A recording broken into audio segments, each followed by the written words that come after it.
Hello बच्चों, आप लोगों का स्वागत है फिर एक बार कैंप साइंस ट्यूटोरियल पे। आज हम लोग एक बहुत इंपॉर्टेंट टॉपिक लेके आए हैं जिसका नाम है थर्मोडायनेमिक्स। आप लोगों के किसी के पीरियोडिक टेस्ट चल रहे हैं, किसी के प्री बोर्ड स्टार्ट होने वाले हैं, बेसिकली किसी के टेस्ट स्टार्ट होने वाले हैं। तो सबसे इंपॉर्टेंट टॉपिक है थर्मोडायनेमिक्स। थर्मोडायनेमिक्स पूरे चैप्टर को विद इंपॉर्टेंट फॉर्मूला और क्या क्या मेन चीजें हैं जो पेपरों में पूछे जाएंगे, एक छोटा सा वीडियो बनाने की कोशिश करेंगे। देखो टॉपिक बहुत लेंथी है, इसे पूरा कवर करने के लिए कम से कम 3-4 घंटे की क्लास चाहिए। इसे शॉर्ट टर्म एक सिंगल शॉट बोल सकते हैं, आधे घंटे का सिंगल शॉट, और इसमें लगभग सारे फॉर्मूले हम लोग देख लेंगे। थोड़ा जल्दी चलेंगे इसमें। देखो टॉपिक क्या है, थर्मोडायनेमिक्स। थर्मोडायनेमिक बच्चों, ये देखो थर्मोडायनेमिक्स से ही वर्ड पता लग रहा होगा। डायनेमिक मतलब चेंजेस और थर्मो में टेम्परेचर। चेंज इन टेम्परेचर हम बोल सकते हैं। चेंज इन टेम्परेचर किस किस कंडीशंस में आता है, किन को लेके आता है, तो यही टॉपिक हम लोग देख के चलेंगे। सबसे पहले इसमें हम बात करेंगे सिस्टम्स की। सिस्टम 3 टाइप के सिस्टम होते हैं। कौन कौन से सिस्टम होते हैं? एक होता है ओपन सिस्टम, एक होता है क्लोज सिस्टम, एक होता है आइसोलेटेड सिस्टम। ओपन सिस्टम हम लोग एक एग्जांपल से देखेंगे। अ ग्लास ऑफ वाटर जो कि हाफ फिल्ड है, किससे? पानी से भरा हुआ है। ओपन सिस्टम इस सिस्टम को बोलेंगे जिसके अंदर से हम बेसिकली बोल सकते हैं, जिसके अंदर से एनर्जी प्लस मैटर दोनों चीजें एक्सचेंज कर सकती है। कि कहां से? सराउंडिंग से। जहां पे रिएक्शन होती है उस पार्ट को हम बोलते हैं सिस्टम, और इसकी चारों साइड वाला पार्ट जिसे हम बात करेंगे ये होता है हमारे लिए सराउंडिंग। तो हम लोग बोलेंगे एक ऐसा सिस्टम जिसके अंदर मैटर और एनर्जी दोनों एक्सचेंज कर सकते हैं सिस्टम के, किसके साथ? सराउंडिंग के साथ। उस टाइप के सिस्टम को बोलेंगे हम ओपन सिस्टम।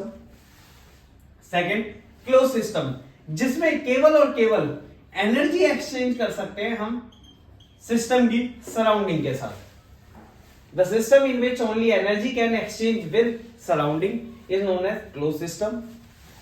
आइसोलेटेड सिस्टम को हम कैसे बोल सकते हैं? ग्लास ऑफ वाटर है, किसके अंदर है?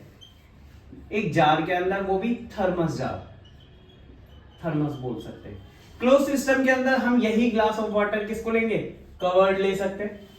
थर्मस के अंदर ना तो एनर्जी एक्सचेंज हो सकती है, ना इसमें क्या एक्सचेंज हो सकता है? मैटर। एक ऐसा सिस्टम जिसमें ना तो एनर्जी एक्सचेंज हो सकती है, ना इसमें मैटर एक्सचेंज हो सकता है, इस तरह के सिस्टम को बोलेंगे आइसोलेटेड सिस्टम। तो ओपन सिस्टम, क्लोज सिस्टम और आइसोलेटेड सिस्टम। ओपन सिस्टम जिसमें दोनों चीज क्या एक्सचेंज हो सकती है सिस्टम के सराउंडिंग के साथ। क्लोज सिस्टम केवल एनर्जी एक्सचेंज हो सकता है सराउंडिंग के साथ। आइसोलेटेड सिस्टम जिसके अंदर ना तो एनर्जी ना मैटर एक्सचेंज हो सकता है, किसके साथ? सराउंडिंग के साथ। ऐसे सिस्टम्स को बोलेंगे हम आइसोलेटेड सिस्टम। तीनों तरह के सिस्टम आप लोगों को समझ में आ गए होंगे।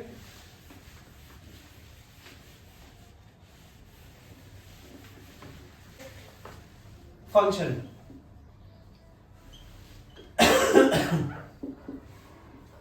स्टेट फंक्शन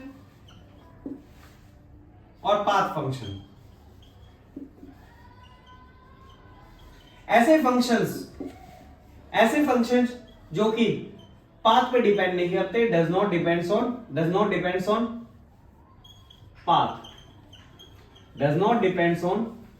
पाथ, जो कि केवल किस पे डिपेंड करते हैं? इनिशियल एंड फाइनल पोजीशन पे डिपेंड करते हैं। उन्हें बोलते हैं हम स्टेट फंक्शन। एंट्रोपी बोल सकते हैं,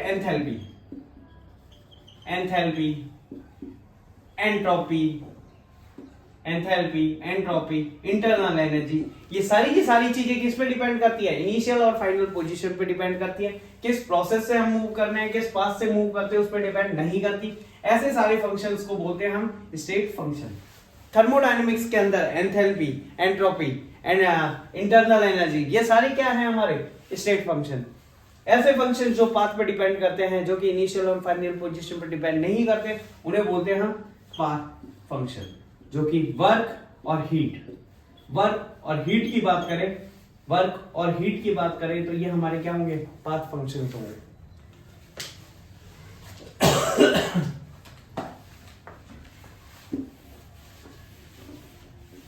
दो तरह के प्रोसेस और होते हैं हमारे, रिवर्सिबल प्रोसेस और irreversible process. All the natural process are irreversible process. हम लोग कह सकते हैं डायरेक्टली सारे के सारे नेचुरल प्रोसेस हमारे क्या होंगे, इरिवर्सिबल होंगे। और सारे के सारे रिवर्सिबल प्रोसेस की अगर हम बात करें, सारे के सारे ऑलमोस्ट रिवर्सिबल प्रोसेस हमारे क्या होंगे, दो तरह के फोर्स देखने हैं। एक होता है हमारे पास ड्राइविंग फोर्स, एक होता है अपोजिंग फोर्स। अगर हमारा ड्राइविंग फोर्स बहुत ज्यादा है अपोजिंग फोर्स से, अगर हम बोल सकते हैं एक रिएक्टेंट है वो केवल किस में कन्वर्ट हो रहा है, बी में, इसका जो बैक प्रोसेस है वो नहीं हो सकता, जिसमें हम बोल सकते हैं ड्राइविंग फोर्स ज्यादा है, बहुत ज्यादा है अपोजिंग फोर्स से, रिएक्शन केवल फॉरवर्ड डायरेक्शन में मूव कर रही है, ऐसी रिएक्शंस को और ऐसे प्रोसेस को क्या बोलेंगे, इरिवर्सिबल प्रोसेस। ऐसे प्रोसेस ज्यादातर सारे के सारे नेचुरल प्रोसेस क्या होते हैं, इरिवर्सिबल प्रोसेस होते हैं, नेचुरल प्रोसेस। रिवर्सिबल प्रोसेस की हम लोग बात करेंगे तो रिवर्सिबल प्रोसेस क्या होता है, जिसमें ड्राइविंग फोर्स बहुत मामूली सा बोल सकते हैं, बहुत मामूली से, ऑलमोस्ट इक्वल बोलेंगे किसके, अपोजिंग फोर्स के, लगभग इक्वल रहता है। थोड़ा सा प्रोसेस आगे मूव करता है, देन बैकवर्ड मूव करता है, फिर आगे फिर पीछे, यानी इस प्रोसेस को कंप्लीट होने में लगभग इनफाइनाइटली टाइम लगता है इसे कंप्लीट होने में। और इस केसेस में हम बोल सकते हैं वर्क डन बहुत ही ज्यादा होता है, इसके केस में तो हम बोल सकते हैं ऐसे प्रोसेस कैसे होते हैं, रिवर्सिबल प्रोसेस होते हैं। याद रहेगा।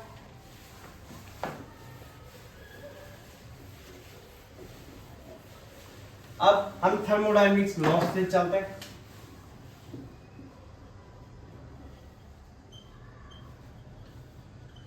Thermodynamic laws,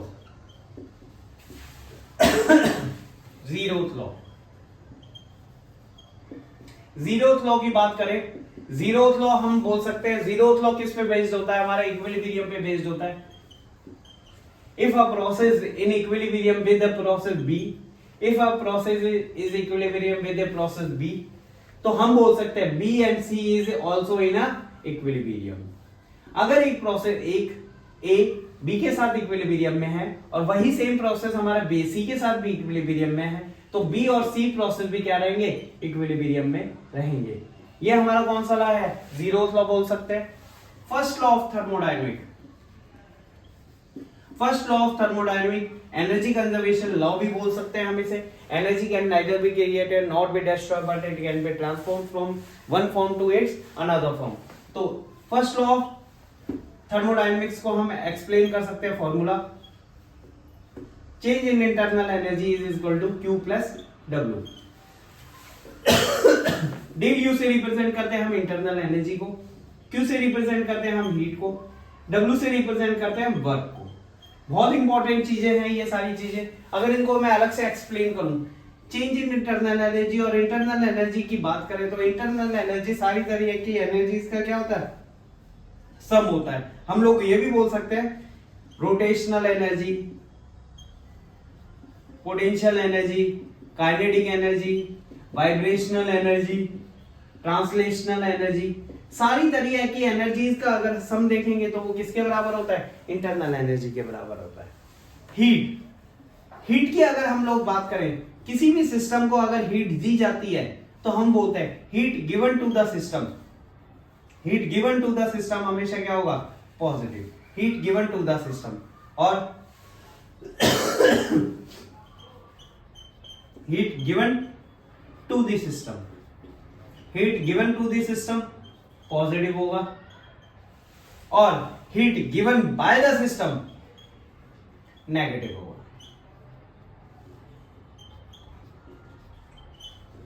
heat given to the system हमेशा पॉजिटिव होगा, heat given by the system हमेशा क्या होगा, negative. Heat given to the system को अगर हम कोरिलेट करें तो कौन सा प्रोसेस होगा, हमारा एंडोथर्मिक प्रोसेस होगा। Heat given by the system को अगर हम कोरिलेट करें तो कैसा प्रोसेस होगा, एक्सोथर्मिक प्रोसेस होगा। बहुत इंपॉर्टेंट है, इस रिलेशन को हम लोगों को याद रखना है। इसी लॉ को मैं अगर थोड़ा सा और आगे लेके चले, वर्क डन देख लेते हैं हम लोग क्या होता है। Work done on the system की बात करेंगे तो वर्क डन हमेशा क्या होगा, पॉजिटिव होगा। Work done given by the system की बात करें तो वर्क डन हमेशा क्या होगा, नेगेटिव होगा। Work done by the system, work done by the system, work done by the system. तो मेन फॉर्मूला जो हमें याद रखना है वो ये होगा, del U equal to Q plus W. इसमें बहुत सारे क्वेश्चन आते हैं, अगर हम वैल्यू भी पुट करें तो वर्क डन देखो, वर्क डन क्या होता है हमारा, minus of P external del V. जब कुछ भी ना बोला जाए तो उस केस में हम work done by the system लेते हैं और पी हमेशा क्या लेंगे, एक्सटर्नल प्रेशर नेगेटिव होगा। डब्ल्यू इक्वल टू होता है हमारा work done minus P external del V. इस वैल्यू को हम यहां भी रख सकते हैं। बस साइन कन्वेंशंस का थोड़ा ध्यान देना है। Heat given to the system positive, heat given by the system negative. Work done की बात करेंगे, work done by the system negative, work done on the system positive. On the system क्या होगा, पॉजिटिव होगा। तो फर्स्ट लॉ ऑफ थर्मोडायनेमिक्स को याद रखना है। इसे डायरेक्ट क्वेश्चंस आते हैं तो इसको थोड़ा सा याद रखना है। इसमें हम कुछ प्रोसेसेस भी देख सकते हैं, उनको थोड़ा ध्यान देना। अगर मैं बात करूं प्रोसेस की बात करेंगे, थर्मोडायनेमिक प्रोसेस कौन कौन से होते हैं। अगर मैं बोलूं आइसोकोरिक प्रोसेस, आइसोकोरिक प्रोसेस का मतलब होता है हमारे क्या क्या चीजें कांस्टेंट होगी वो देखेंगे। इन आइसोकोरिक प्रोसेस हमारा वॉल्यूम क्या होगा, कांस्टेंट होगा। आइसोबारिक प्रोसेस की बात करें, आइसोबारिक प्रोसेस में क्या कांस्टेंट होगा, प्रेशर कांस्टेंट होगा। आइसोथर्मल प्रोसेस में क्या कांस्टेंट होगा, टेम्परेचर कांस्टेंट होगा। लास्ट एडियाबैटिक प्रोसेस में क्या कांस्टेंट होगा, हीट कांस्टेंट होगी। तो सिंपल सी, isochoric volume constant, isobaric pressure constant, isothermal temperature constant, adiabatic heat constant. इसी पे बेस्ड क्वेश्चन आते हैं बहुत सारे। चलो इसे रब करते हैं। अब बात करेंगे हम जल्दी थोड़ा सा एंथैल्पी की बात करेंगे।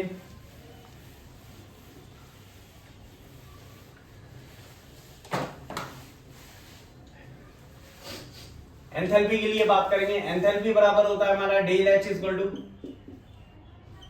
Del U plus P del V. P del V हमने किससे लिया है, जो कि हमारे किससे आया था, वर्क डन भी बोल सकते हैं। Enthalpy second law of thermodynamics को भी बोल सकते हैं, उसे कोरिलेट करता है हमारा एंथैल्पी। ये हमारा चेंज इन इंटरनल एनर्जी, ये हमारा चेंज इन एंथैल्पी। दो चीजों के लिए हमेशा कांस्टेंट है, याद करके रखेंगे। अगर हम बोलते हैं हीट एट कांस्टेंट वॉल्यूम, हमेशा किसके बराबर होगा, चेंज इन इंटरनल एनर्जी के बराबर होगा। हीट एट कांस्टेंट प्रेशर की बात करेंगे, ये हमेशा किसके बराबर होगा, चेंज इन एंथैल्पी के बराबर होगा। बच्चों इसके थोड़े डायरेक्ट रिलेशन है, लेकिन आप लोगों को इस टर्म को याद ही रख लो तो ज्यादा बेटर है। इसका एक छोटा सा डेरिवेशन है, इसमें इंटरनल एनर्जी की वैल्यू पुट करेंगे और इसे कोरिलेट करते हैं कि हीट एट कांस्टेंट वॉल्यूम किसके बराबर होता है, चेंज इन इंटरनल एनर्जी के लिए। हीट एट कांस्टेंट प्रेशर किसके बराबर होगा, चेंज इन एंथैल्पी के लिए। इसको भी आगे चल के कोरिलेट करेंगे। तो ये लेकिन तीन फॉर्मूले, अगर मैं इसको पी डेल वी को हम आइडियल गैस से कोरिलेट करें, आइडियल गैस के साथ कोरिलेट करें तो पीवी इक्वल टू क्या होता है हमारा, एनआरटी। या फिर मैं बोलूं P del V equal to हम बोल सकते हैं del n g R T. इसी वैल्यू को अगर उधर पुट करें तो एंथैल्पी को हम क्या भी लिख सकते हैं, del H equal to del U plus del n g R T.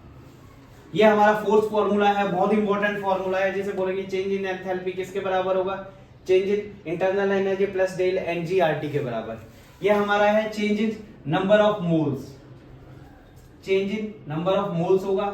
ये हमारा है गैस कांस्टेंट, और ये है हमारा टेम्परेचर इन केल्विन।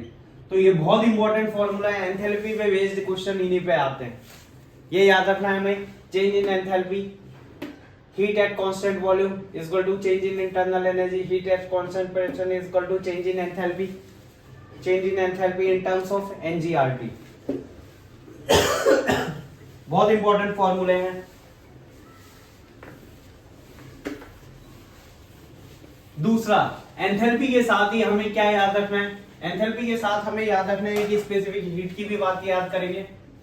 स्पेसिफिक अगर हीट की बात करें तो mCT, स्पेसिफिक हीट इधर से होता है, heat is equal to mCT, specific heat की बात करेंगे। इस तरह से हीट वेट को कोरिलेट करते हैं। और अगर मैं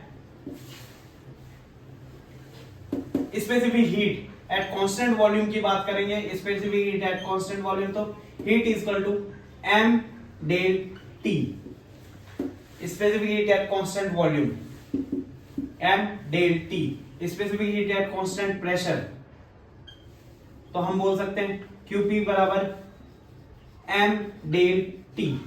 नंबर ऑफ मोल्स की बात करेंगे तो इस मास को किस में कन्वर्ट कर देंगे, हम नंबर ऑफ मोल्स में भी कन्वर्ट कर सकते हैं। ये हमारे स्पेसिफिक हीट के फॉर्मूले हैं, बहुत इंपॉर्टेंट फॉर्मूला है, इनको ऐसे याद कर लो। हीट का डायरेक्ट फॉर्मूला ये है, specific heat at constant volume formula ये है, specific heat at constant pressure formula ये है। अगर नंबर ऑफ मोल की बात करेंगे तो n del T,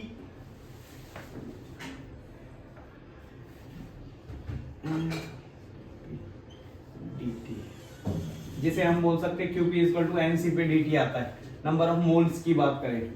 और QV की बात करें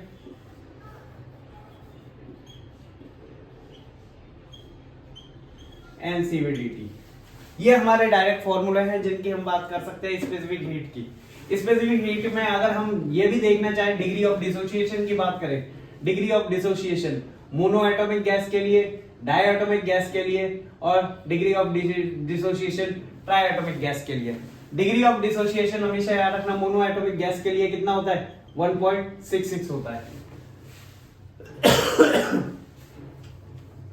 डाई एटॉमिक गैस के लिए हमारा डिग्री ऑफ डिसोसिएशन ऑलमोस्ट 1.4 होता है। और ट्राई एटॉमिक गैस के लिए अगर डिग्री ऑफ डिसोसिएशन की बात करें तो ऑलमोस्ट किसके बराबर होता है, 1.2 या 1.3 के आसपास होता है हमारा डिग्री ऑफ डिसोसिएशन। इनको भी याद रखना, कई बार ये भी क्वेश्चन में पूछा जाता है। ये हमारे डायरेक्ट फॉर्मूले जिनकी हमने बात करी है स्पेसिफिक हीट की।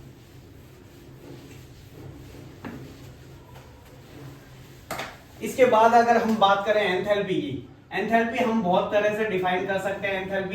Enthalpy of sublimation, enthalpy of sublimation किसको बोल देते हैं, enthalpy of sublimation is equal to the enthalpy of fusion plus enthalpy of vaporisation.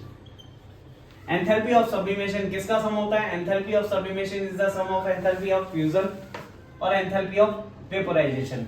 Enthalpy of sublimation क्या होता है, अगर कोई प्रोडक्ट हमारा सॉलिड से डायरेक्ट किस में कन्वर्ट हो, वेपर्स में कन्वर्ट हो, उस प्रोसेस को बोलते हैं सब्लिमेशन। फ्यूजन, अगर कोई हमारा सॉलिड से किस में कन्वर्ट हो रहा हो, लिक्विड में हो रहा हो, उसे फ्यूजन बोलते हैं। एंथैल्पी ऑफ वेपोराइजेशन, अगर कोई लिक्विड से किस में कन्वर्ट हो रहा हो, वेपर्स में कर रहा हो, एंथैल्पी ऑफ वेपोराइजेशन।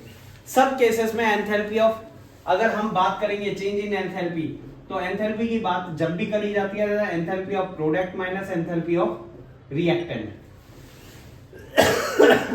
याद रखेंगे, in case of enthalpy of formation की बात करी जाती है तो change in enthalpy of reactant minus change in enthalpy of product याद रखेंगे। इसी को अगर दूसरे भी टर्म में लेते हैं, एंथैल्पी ऑफ बॉन्ड एनर्जी की भी बात कर रही है, बॉन्ड टूटने के लिए, तो enthalpy of reactant minus enthalpy of product याद रखेंगे। बाकी सब केसेस में enthalpy of product minus reactant होगा।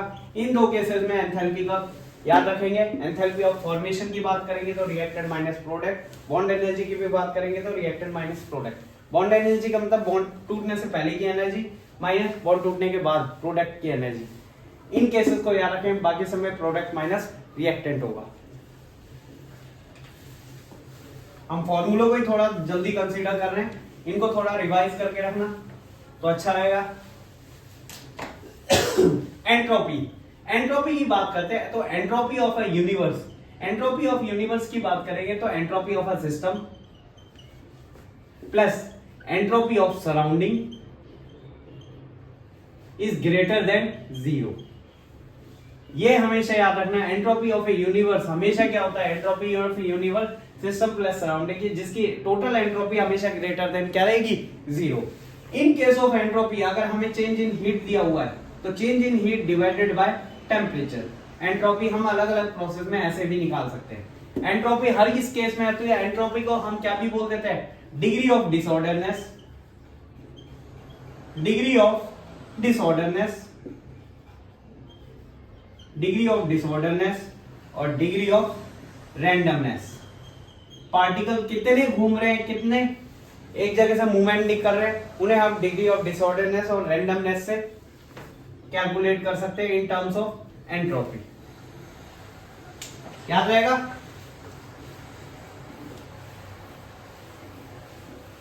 ऐसे ही वर्क डन को भी बहुत इंपॉर्टेंट फॉर्मूला है, work done in isothermal,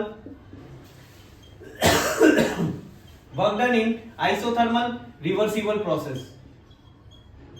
work done in isothermal reversible process हम लोग निकालते हैं तो -2.303 nRT log of 10 base V2 upon V1। याद रहेगा। Work done in isothermal reversible position की अगर हम बात करेंगे, इसी टर्म को अगर हम लेंगे पीवी की टर्म में लोगे तो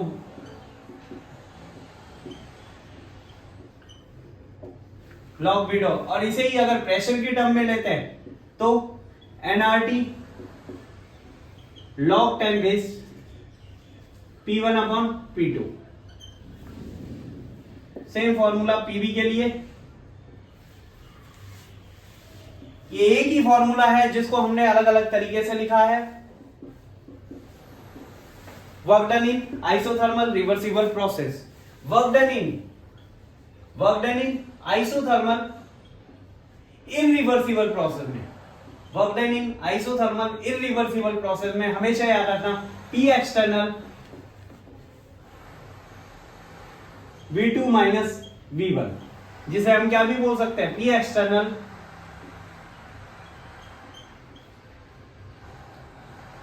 del V, V2 minus V1।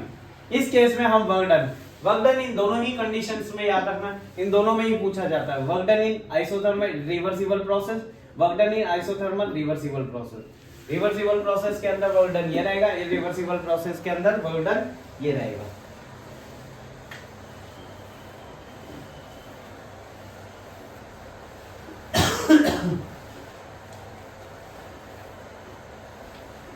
इन सारे फॉर्मूलों को जल्दी जल्दी थोड़ा समझाने के लिए ये करा, थोड़ा सा चैप्टर का बेसिक आपको आना चाहिए। अभी हम टर्म की बात करेंगे फ्री एनर्जी। फ्री एनर्जी की बात करेंगे, फ्री एनर्जी को एक्सप्लेन करा जाता है in terms of del G. Del G को बोलते हैं किसी भी यूजफुल वर्क को करने के लिए जो एनर्जी चाहिए उसे हम बोलते हैं फ्री एनर्जी। फ्री एनर्जी को एक इक्वेशन से दिखाया जाता है जिसे बोलते हैं del H minus T del S, gives Helmholtz equation बोला जाता है इसे। तीन तरह के प्रोसेस हम इसमें लेंगे। अगर डेल एच लेस देन है किससे, टी डेल एस से, तो हमारा डेल जी कैसा आएगा, नेगेटिव। इस प्रोसेस को बोला जाता है स्पॉन्टेनियस प्रोसेस। स्पॉन्टेनियस प्रोसेस पहला प्रोसेस। अगर हमारा डेल एच ग्रेटर देन है टी डेल एस से, तो डेल जी आता है हमारा क्या, पॉजिटिव।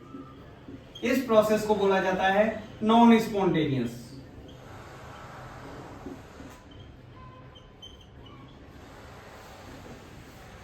दूसरा, जब डेल एच किसके बराबर आता है हमारा, टी डेल एस के बराबर, तो हमारी डेल जी की वैल्यू निकल के आती है 0, जो कि किस केस में होती है, इक्विलिब्रियम के केस में। तो ये तीन प्रोसेस बहुत पूछा जाता है कि डेल जी की वैल्यू क्या होनी चाहिए। इक्विलिब्रियम के केस में डेल जी की वैल्यू 0 होती है। जब डेल एच की वैल्यू ज्यादा होती है टी डेल एस से, डेल जी की वैल्यू पॉजिटिव। मतलब वर्क कैसा है, नॉन स्पॉन्टेनियस, यानी एनर्जी देनी पड़ेगी हमें वर्क को आगे करने के लिए। जब स्पॉन्टेनियस सारे प्रोसेस अपने आप होते हैं तो डेल जी क्या होता है, इस केस में नेगेटिव होता है। ये डेल जी के लिए है। इसी फॉर्मूले को मैं अगर थोड़ा सा आगे प्रोसीड करूं तो डेल जी के केसेस में हम लोग एक चीज और देखते हैं। डेल जी का फॉर्मूला अगर इलेक्ट्रोड पोटेंशियल के साथ पूछा जाता है तो उसे बोल दिया जाता है NF नॉट सेल। अगर हमें इलेक्ट्रोड पोटेंशियल दिया हुआ है, किसी के केस में सेल का इलेक्ट्रोड पोटेंशियल दिया हुआ है, तो फ्री एनर्जी इस तरीके से निकाली जाती है। आगे चल के फ्री एनर्जी को देखोगे तो फ्री एनर्जी को वर्क के केस में भी ट्रांसफॉर्म करा जाता है, लेकिन 11th के थर्मोडायनेमिक्स में ये नहीं है। इलेक्ट्रोकेमिस्ट्री में डिटेल में और थोड़ा आगे फ्री एनर्जी आप लोगों को होप सो समझ में आया होगा। तो थर्मोडायनेमिक्स के ऑलमोस्ट सारे फॉर्मूले हम लोगों ने कवर करे हैं जल्दी जल्दी। थर्मोडायनेमिक्स के सारे फॉर्मूले जितने तुम्हें यहाँ पे कराए हैं इन्हीं पे बेस्ड क्वेश्चन आते हैं, चेंज इन एनर्जी के बेस पे क्वेश्चन आते हैं। तो होप सो आप इनको रिवाइज करिए, और डिटेल में देखना है तो एक कंप्लीट वीडियो लगभग 2.5-3 घंटे की बनाएंगे, वो बाद में कभी बनाएंगे। Thank you.